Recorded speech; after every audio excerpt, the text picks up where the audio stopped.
Okay, this is part two of our discussion on interviewing, and we'll pick it up here.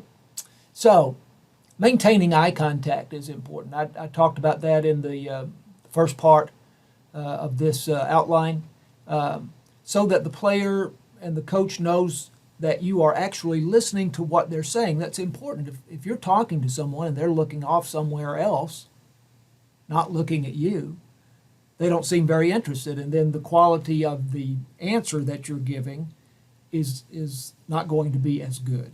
So maintaining eye contact is important.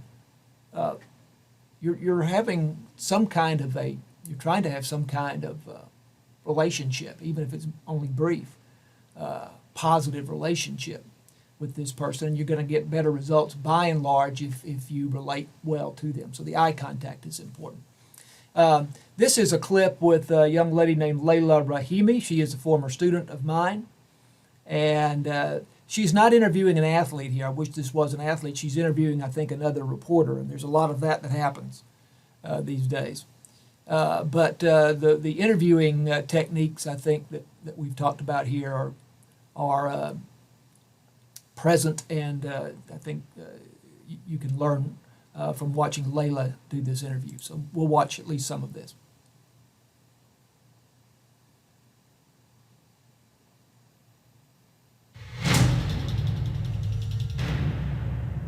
Wrapping up the day at the NBA Draft Combine. Vincent Goodwill, this always seems like one of those events where it's not just who's seen on the court, it's who's seen on the perimeter, and there were a lot of familiar faces here.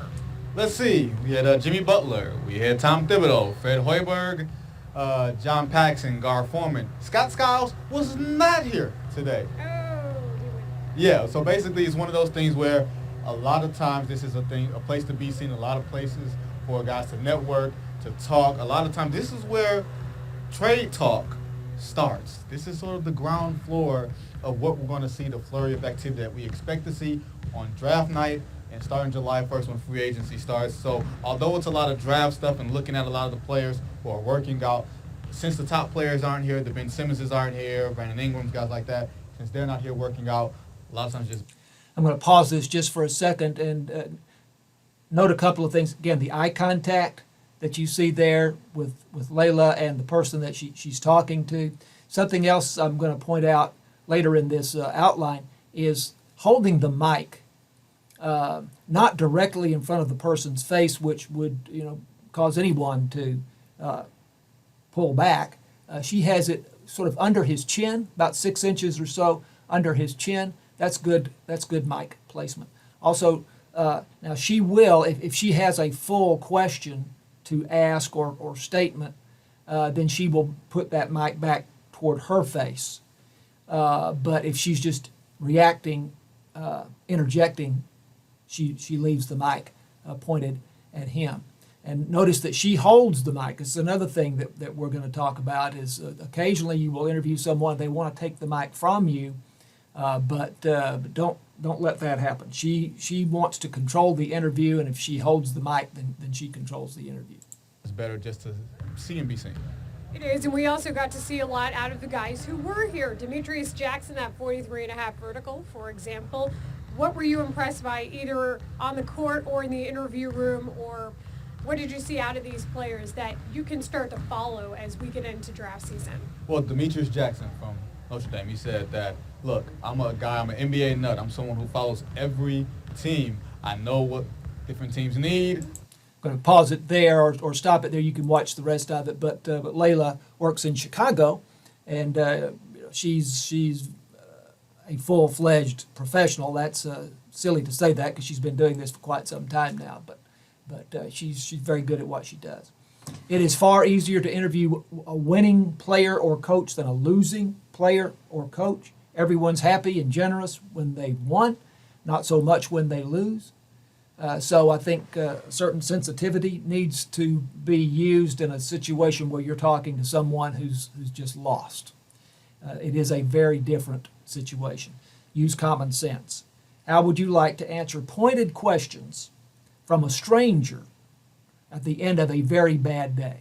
Now, you've had a bad day, Now, somebody you don't know walks up and asks you some very pointed, even accusatory questions. At least you may take them that way. And, so you're probably not going to react very well to that. But we expect these guys and women to be able to handle it, but they are human after all. I say, this is my point of view, be somewhat sympathetic in how you pose the questions. Again, generally it's more diplomatic to let the athlete or coach take it in the direction they want. I would suggest after a loss, first comment rather than being a very pointed, particular question, coach, a difficult night for your team, and let him go or her go whatever direction they want to go from that. Some of you are too young to remember, it's hard to believe, but when Tony Romo was the Cowboys quarterback, and when he was very young as quarterback, they lost a playoff game at Seattle that they were about to win, or I guess they were about to tie the game. And, of course, you take the extra point for granted, but Tony bobbled the snap and then had to try to run for the 2-point conversion, and they stopped him at the goal line, and the Cowboys lost the game. So very heartbreaking situation for Cowboys, for their fans, but in particular for Tony Romo. So in that situation, I would say, Tony, tell me about the extra point play, rather than, why did you drop the ball? What went wrong? I would rather say, Tony, tell me about the extra point play. And he can go where he wants to go. You're not heaping judgment on him, and you're not heaping judgment necessarily by saying why or what went wrong. But I think, tell me about the extra point play is a more neutral sort of way to approach it. Why is usually the start of a good question. But in an emotional moment, it can also set a coach or an athlete off. Think about how your dad or mom sometimes reacted to why when you were a kid. Sometimes that's a hard question to answer. Why? And in the moment after a devastating loss, a difficult question is not necessarily something that you're welcoming. So I say to be sensitive about it, sympathetic about it, in my view, and try to be non-judgmental in how you present the question, or how you direct them to talk about a particular thing that just happened that may not have been very fun, or may have been, in fact, very emotionally disturbing. Some reporters, Howard Cosell, Jim Rome, going back away with Cosell in particular, make a reputation for themselves by being in your face. If that's your personality, go with it. I have another student named Tim McMahon, who's in the Dallas sports media. I think he's still with the Dallas Morning News, but he may now be with one of the sports talk radio stations. And that's kind of his personality. And it works for him. It's natural for him. But don't force it. It is a harder way to go. There's a famous incident between the radio and TV reporter Jim Rome and the former NFL quarterback Jim Everett. And I'll just play part of this. All right, that was then, and this is now. He's now a member of the Saints. Jim, good to have you on the show. Good to be here, Jim. Thank you. Check that. Chris Everett, good to have you on the show. You know what? You've been calling me that for about the last 5 years. About 2 years, actually, Chris. Well, hey, you know what? Let me say one thing. In that game, how many sacks did I have that we came back and won? How many sacks did you have? How many sacks? Let's see, but this was back in 1989. Oh, that was about you could six. have even been Jim Everett back there, but somewhere along the way, Jim, you ceased being Jim and you became Chris. Well, let me tell you a little secret. That, we're sitting here right now, and if you guys want to take a station break, you can. But if you call me Chris Everett to my face one more time... I already did it twice. You call it one more time, we better take a station break. Well, it's a 5-minute segment, or a 5-segment show. We got a long way to go. Well, we do. We got a long way to go. We do. I'll get a couple segments out of you. It's good to be here with you, though. Well, it's good to see you, because too. you've been talking like this behind my back for a long time. But now I said it right here. Right, exactly. Well, we got no problem with that. I think that you probably won't say it again. I bet I do. Okay. Chris?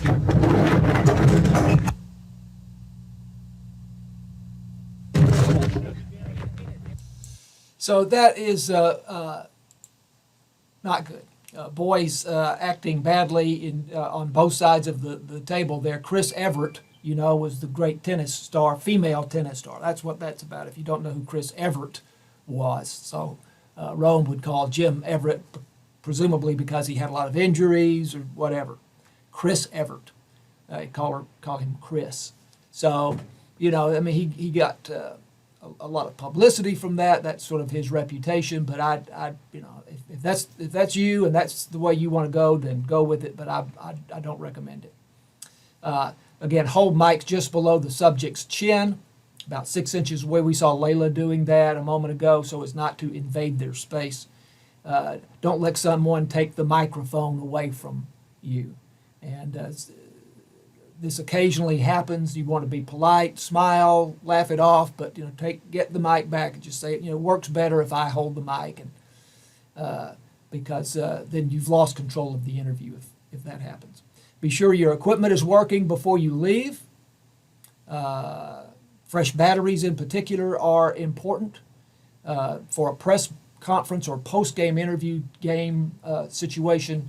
And this is especially at the professional level. There will probably be what's called a mult box. This is a multiple connection box that allows many reporters to plug into the sound system, directly into the sound system. So you would need a cable with an XLR connector. A lot of you will know what that is, to plug into the mult box. So just have the equipment, check your equipment, and know that you've got the equipment that you need, and that it's in good working order. In a locker room situation, you may not have room or time to set up a tripod, so be prepared to shoulder the camera or hold it steady in some other way without a tripod. With reporters gathered around an athlete or coach with mics and recorders, we saw an example of that in the previous outline and video, and we're going to see another one in a minute. In that situation, be assertive but polite. Squeeze in, you just kind of have to do it. And speak up with your questions, but don't dominate with too many questions. Don't be the person that asks every question. Let other people ask questions as well. Here's the second locker room interview. This is with Alex Rodriguez, A-Rod, after a game.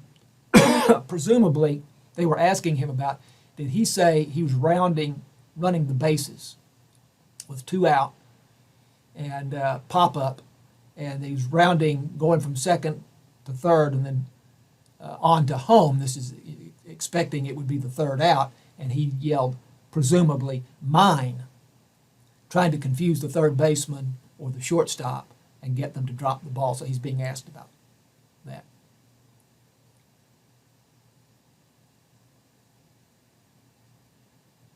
At Founders Brewing, we asked, what if we brewed a beer perfect for any occasion? A beer that makes a weekend feel more like... Let's talk about the play where we're running past third base and you yelled out something to the... Yeah, I just said, huh. I mean, I said, huh, that's it. And I was actually almost past third base. I was surprised when the ball bounced. Because they're claiming that you yelled mine. No, I would never say that. That's not true. Now, maybe that's a little bit out of line, you know, but, you know, in a situation like that play happens to me 3-4 times a week, except it's not at third base, it's over by the dugout, foul territory. And sometimes it works, sometimes it doesn't. So it's basically up to the infielder to make a play regardless of what kind of things are shown. Well, again, I mean, it happens to me 3-4 times a week at third base. And, you know, I didn't say I got it or anything like that. I just pretty ecstatic coming around third base, that's it. One word, huh, that's it. What did John McDonald say? I couldn't hear him. What about John Gibbons? I couldn't hear him either. What's the intention there? To win a game, and we're desperate. Like we talked before the game, we haven't won a game in a little bit now, so we won the game. Yeah. So I'll pause that there. Obviously, that's a bit more of a tense situation where he's being accused of doing something that he shouldn't do. Bad sportsmanship at least. And they are entirely interested in a soundbite with him and what he has to say, and they're not at all interested really in themselves and what they say. And you see, you know, a very tight situation there with people gathered around. Obviously, that can be a tense situation, so it's best to be on your best behavior and be sensitive to everybody around within that 10 or 15 foot radius there. Very quickly, I don't want to spend a lot of time on this, but studio or sit-down interviews. Different situation in a studio or a one-to-one sit-down interview. You are sitting in a chair, the person, the athlete or coach that you're interviewing is in a chair, cameras in front of you. You may be looking here, and probably are, looking to create an interview that can be presented on the air or streaming in its entirety. In this situation, you're not only looking for pull-out sound bites, you're trying to produce something that flows and is cohesive. So it's a different situation than the previous ones that we have seen. Most of the above rules apply, but in this type of interview, it's more the nature of a conversation. Probably more research is required, even than the other interviews that we've talked about. Here, you want to try to put the interview subject at ease, smile and be pleasant. And you notice Jim Rome even was smiling and pleasant in that interview with Jim Everett. Then it all fell apart pretty quickly. But he was, at least in the beginning, he was trying to give the appearance, anyway, of putting him at ease.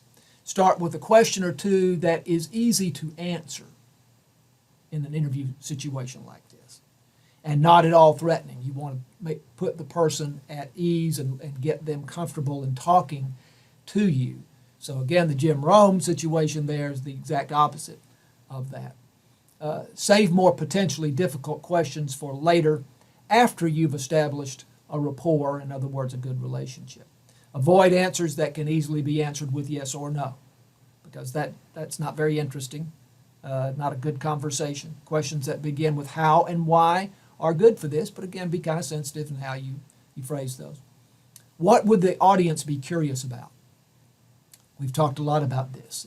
Let that suggest your questions. What do you imagine that the audience would want to know?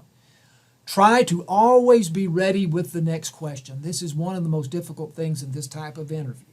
You want to avoid awkward interjections between questions where you're just trying to buy some time. You don't know what to say. So, I see. That's interesting. And you're just sort of tap dancing there. You want to be ready with that next question, but at the same time, and this is the difficult thing, that you want to be listening to what the person is telling you. So you're with half, almost literally, with half of your mind, you are listening to what they are saying, and you're maintaining eye contact and so on.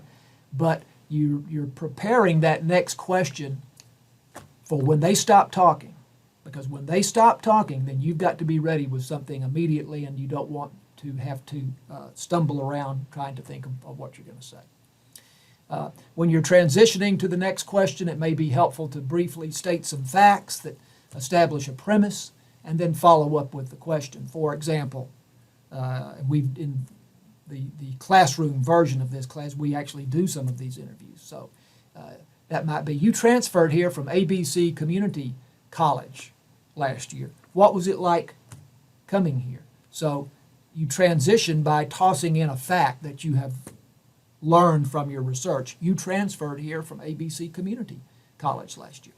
What was it like coming here? That's a question that can't be answered yes or no. And it would be interesting. That's an interesting question. What's it like for someone to come to this place from another place? How are they similar? How are they different?